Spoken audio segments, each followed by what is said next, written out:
এই জীবন যেন বহতা নদীর মতো, চলার পথে কত বাক মোহনা শত, আছে আরো দ্বন্দ্ব আলো আধারের, বেছে নিতে হবে তাই পথ আমাদের।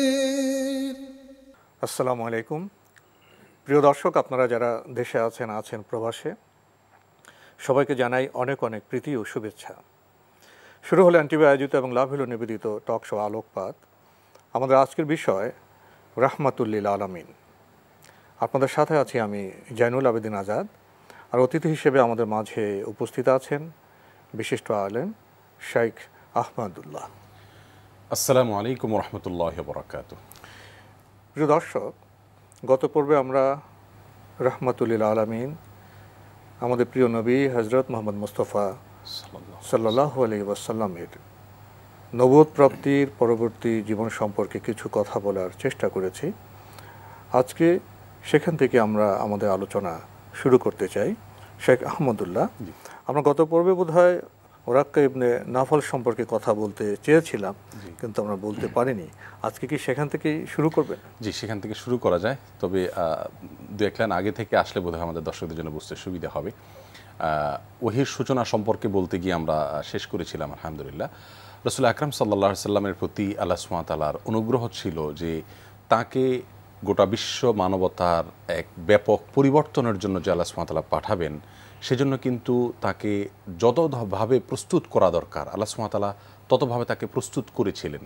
এবং তারই অংশ হিসেবে কিন্তু ওহির শুরু হওয়ার আগেই তাকে সমাজের এই যে অপরাধের যে গড্ডালিকার যে স্রোত ছিল, এই স্রোত থেকে তাকে বের করে নির্জনে আল্লাহ সুবহানাহু ওয়া তাআলা নিয়ে এলেন।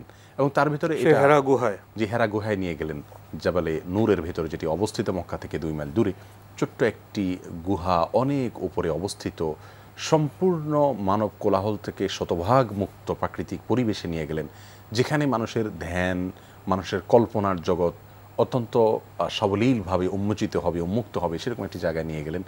অর্থাৎ আল্লাহ সুবহানাহু ওয়া তাআলা তাকে উপযুক্ত করছিলেন যে একটি সমাজকে পরিবর্তন করবার জন্য প্রচুর পরিমাণ ভাবনা দরকার, কল্পনা দরকার, চিন্তা দরকার, পরিকল্পনা দরকার, পর্যবেক্ষণ করা দরকার, আল্লাহ সুবহানাহু ওয়া তাআলার নৈকট্য অর্জন করা দরকার, আল্লাহ সুবহানাহু ওয়া তাআলার কাছ থেকে বিশেষ সাহায্য পাওয়া দরকার। সেজন্য আল্লাহ সুবহানাহু ওয়া তাআলা তাকে নিয়ে গেলেন সেখানে। এবং বিশুদ্ধ মত অনুযায়ী রমাদানের 21তম দিনে বা 21 তারিখে আল্লাহ সুবহানাহু ওয়া তাআলা প্রথম তাকে ওহী দিয়ে ধন্য করলেন। এবং ওহী দিয়ে ধন্য করার পরে আমরা গত পর্বে যেটি বলেছিলাম, তিনি বাসায় আসলেন এবং খাদিজা রাদিয়াল্লাহু তাআলা আনহার কাছে এসে তার ঘটনা শোনালেন। এবং একজন আদর্শ স্ত্রীর যে গুণ, সেটি কিন্তু আমরা দেখতে পাচ্ছি এখানে। খাদিজা রাদিয়াল্লাহু তাআলা অত্যন্ত চমৎকারভাবে তুলে ধরলেন। রাসূল আকরাম সাল্লাল্লাহু আলাইহি সাল্লাম যখন এসে খাদিজাকে বললেন যে মানে আমি তো ভয়ার্ত একটি দৃশ্য দেখতে পেয়েছি, আমি ভয় পেয়েছি রীতিমতো। এবং মেয়ে মানুষ হওয়ার কারণে খাদিজা রাদিয়াল্লাহু আনহা ভড়কে যাওয়ার কথা ছিল, ভড়কে গিয়ে বরং তিনি সহ হাউতাস বা মাতম করতেন না, তা না করে কোনো হতাশা তিনি তার স্বামীকে, বরং ব্যক্তিত্ব সম্পন্ন মানুষ হিসেবে সে সময়ে তাকে জ্ঞানদীপ্ত ভাষায় তথ্য পরিবেশন করলেন। তার মানে একজন আদর্শ স্ত্রী তার স্বামীর বা তার বন্ধুর সঙ্গীর, স্বামী নয়, আমরা সঙ্গী বললে ভালো প্রসঙ্গত, কারণ জীবন সাথী বা জীবন সঙ্গিনী। জি, স্বামী এটা প্রভু প্রভু বোঝায় আসলে।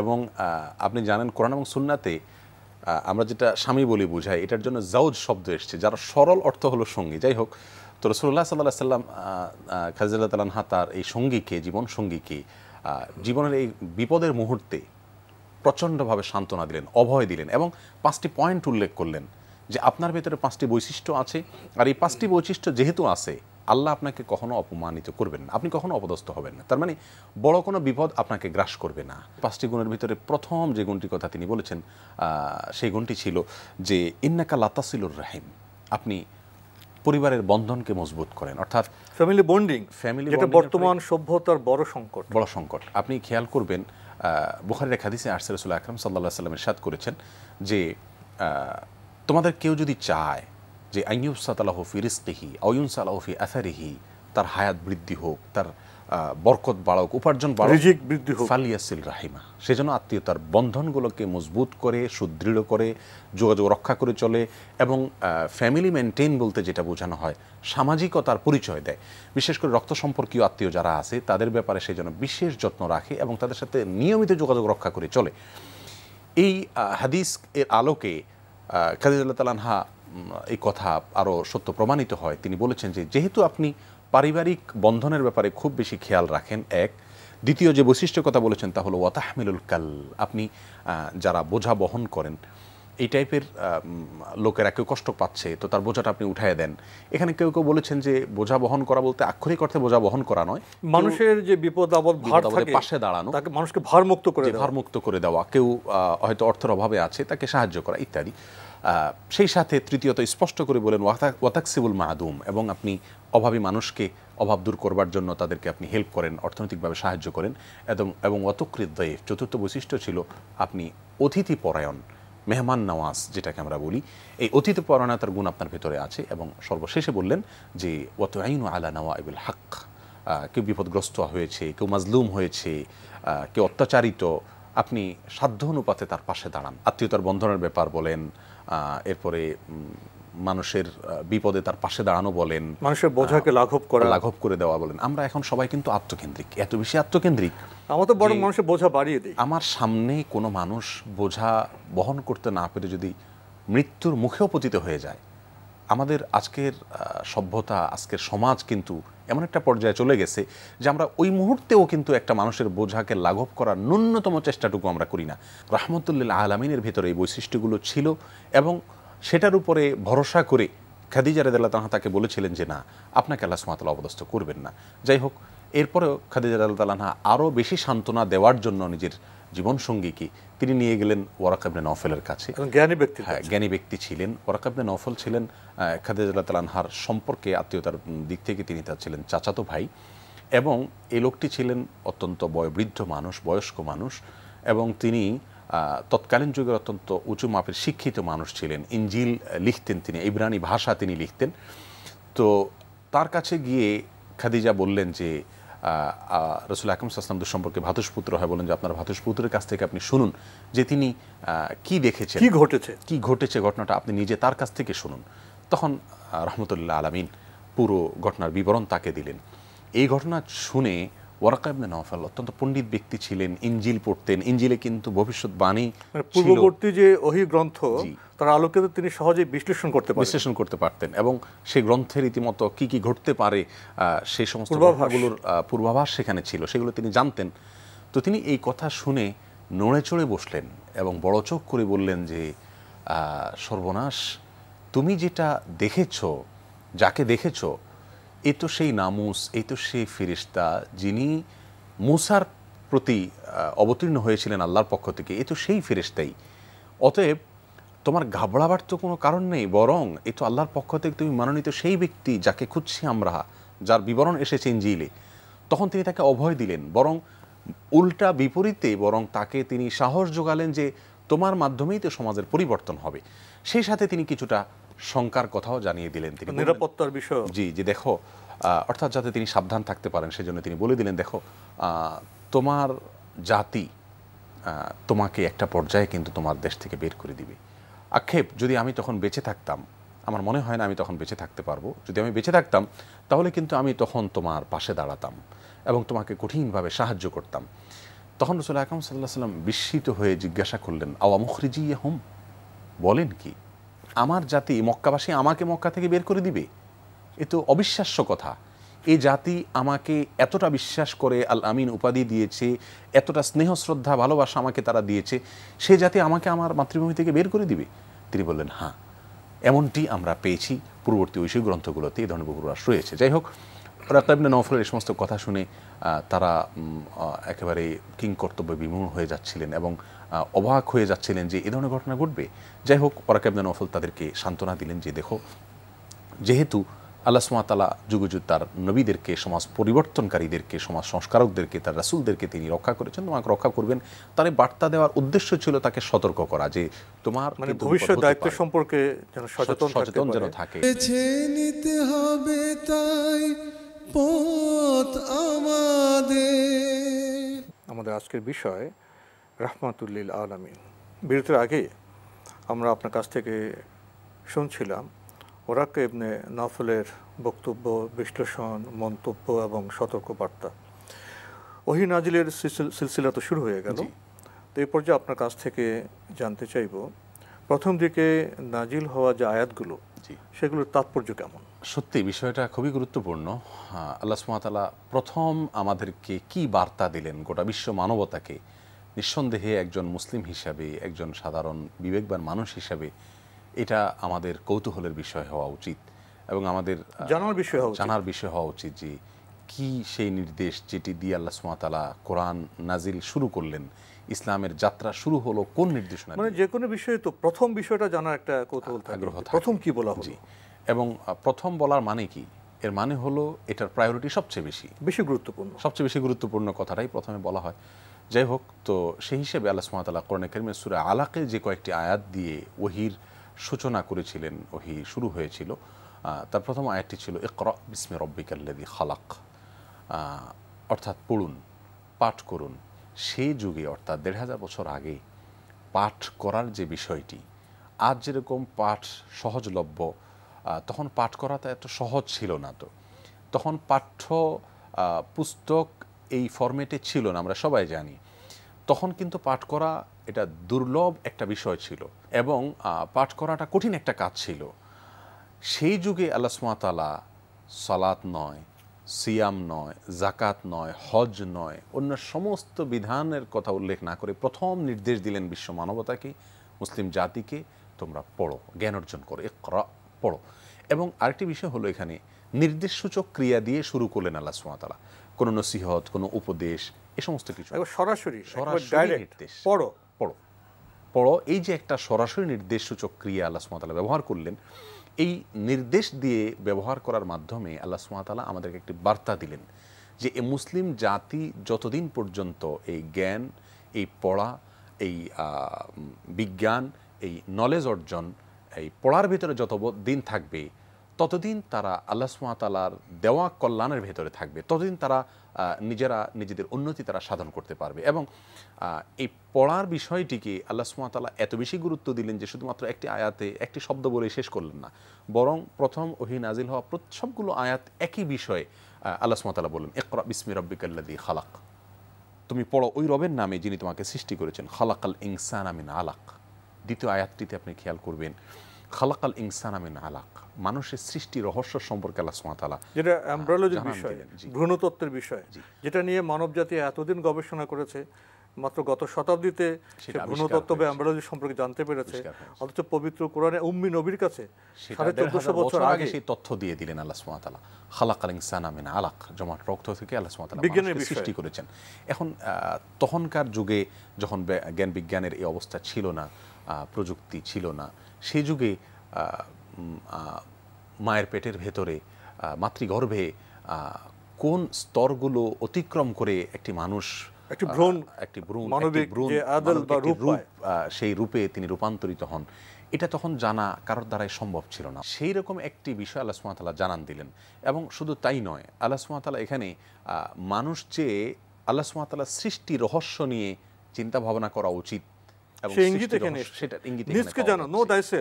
নিজের অস্তিত্ব সম্পর্কে, আমার অস্তিত্ব, আমার বাস্তবতা, আল্লাহ সৃষ্টি সম্পর্কে জানো। শুধু তাই নয়, এখানে আল্লাহ সুবহানাহু ওয়া তাআলা তার দৃশ্যমান যে সমস্ত নিয়ামত আছে সেগুলো কথা বলতে পারতেন, যে তুমি পড়ো ওই প্রভুর নামে, যে প্রভু তোমাদেরকে আসমান দিয়েছেন, জমিন দিয়েছেন, সেগুলো বলতে পারতেন। এবং অন্য জায়গায় বলেছেন, মানে প্রকৃতি পরিবেশে না গিয়ে প্রথমে নিজের দিকে তাকাও, যে তোমার ভেতরে আল্লাহর কি কি অনুগ্রহ রয়েছে, আল্লাহ সুবহানাহু ওয়া তাআলা কিভাবে তোমাকে সৃষ্টি করেছেন সেদিকে তাকাও।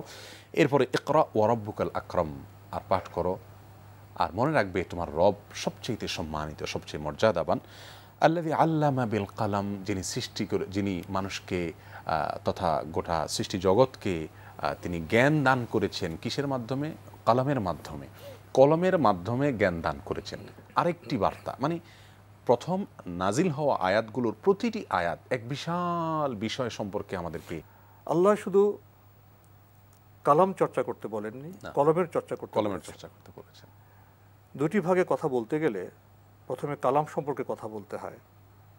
আমরা কি কালাম চর্চা করার উপযুক্ত হয়েছি? আমরা কালাম পড়ি না, কালাম শুদ্ধভাবে পড়তে জানি না, কালামের অর্থ জানি না, তাৎপর্য জানি না। এটি একটি বিষয়। কলমের চর্চা মানে জ্ঞান বিজ্ঞানের চর্চা। আল্লাহ বারবার পবিত্র কোরআনে বিভিন্ন আয়াতে বলেছেন, আমার নিদর্শন সমূহে তোমরা পর্যবেক্ষণ করে দেখো। আল্লাহ নিদর্শন তো শুধু মানুষ নয়, প্রকৃতি, পরিবেশ, বস্তু, কণা সব কিছু তো আল্লাহ নিদর্শনের মধ্যে আছে।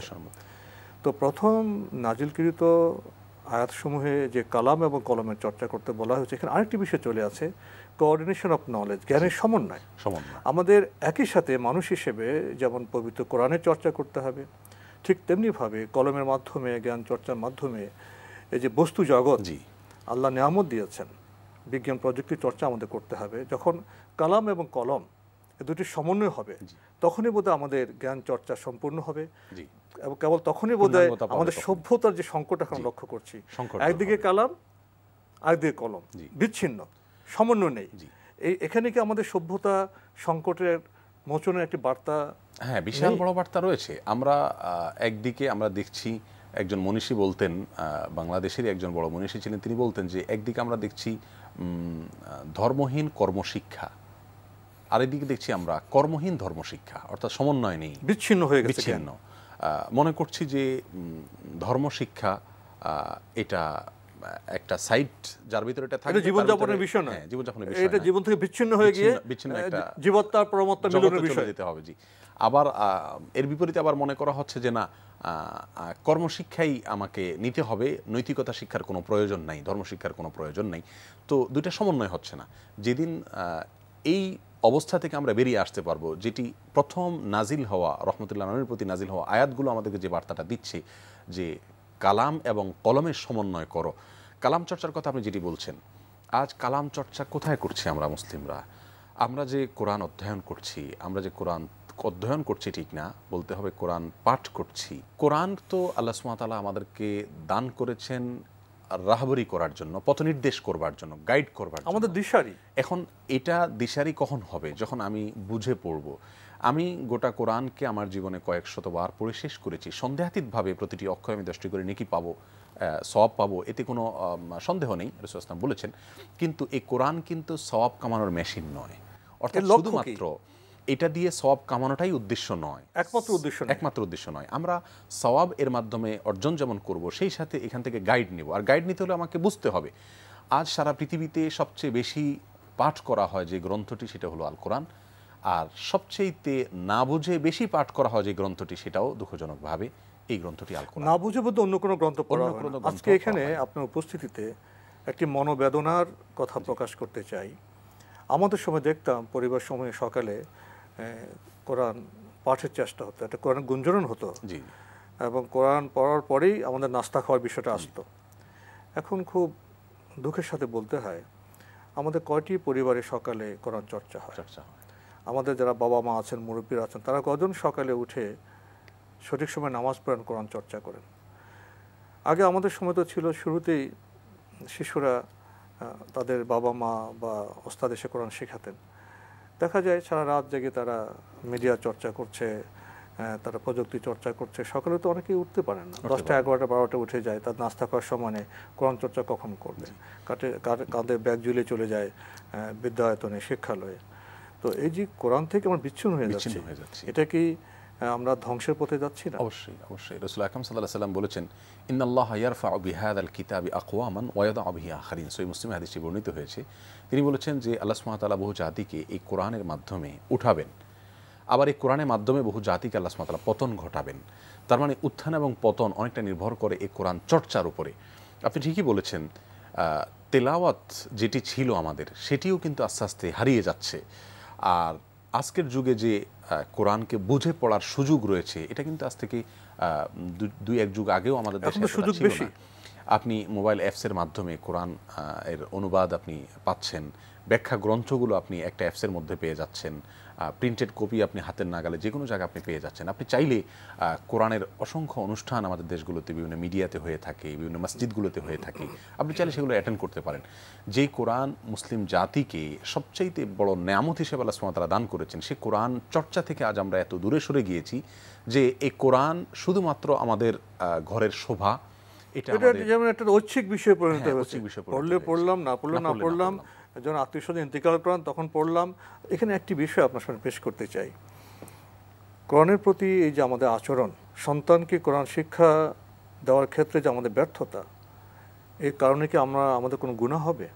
জি, অবশ্যই আল্লাহ সুবহানাহু ওয়া তাআলা শুধু গুনাহ হবে তা নয়, কিছু কিছু পাপের বিরুদ্ধে রহমতুল্লিল আলামিন স্বয়ং আল্লাহর কাছে নালিশ করবেন কিয়ামতের দিন। কোরআনে কারিমে আল্লাহ সুবহানাহু ওয়া তাআলা সে বিষয়ে আমাদের আলোচনা শেষ করেছেন করতে হবে।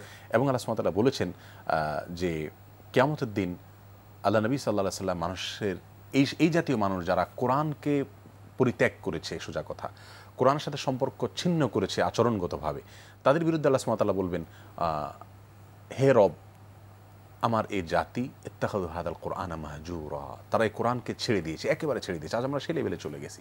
আল্লাহ তাআলা মাফ করুন, এই লেভেল থেকে আমাদেরকে ফিরে আসতে হবে যদি আমরা আমাদের মুসলিম জাতির আজ যে পতন পরিবেশ আমরা দেখতে পাচ্ছি, এখান থেকে যদি আমরা বেরিয়ে আসতে চাই, তাহলে কোরআন চর্চা করার, কোরআন অধ্যয়ন করার, কোরআন গবেষণা করার কোনো বিকল্প নেই। এটাই বোধহয় আমাদের অভিশাপ থেকে মুক্ত হওয়ার, মুক্তির পথে চলার মৌলিক এবং প্রথম মাধ্যম।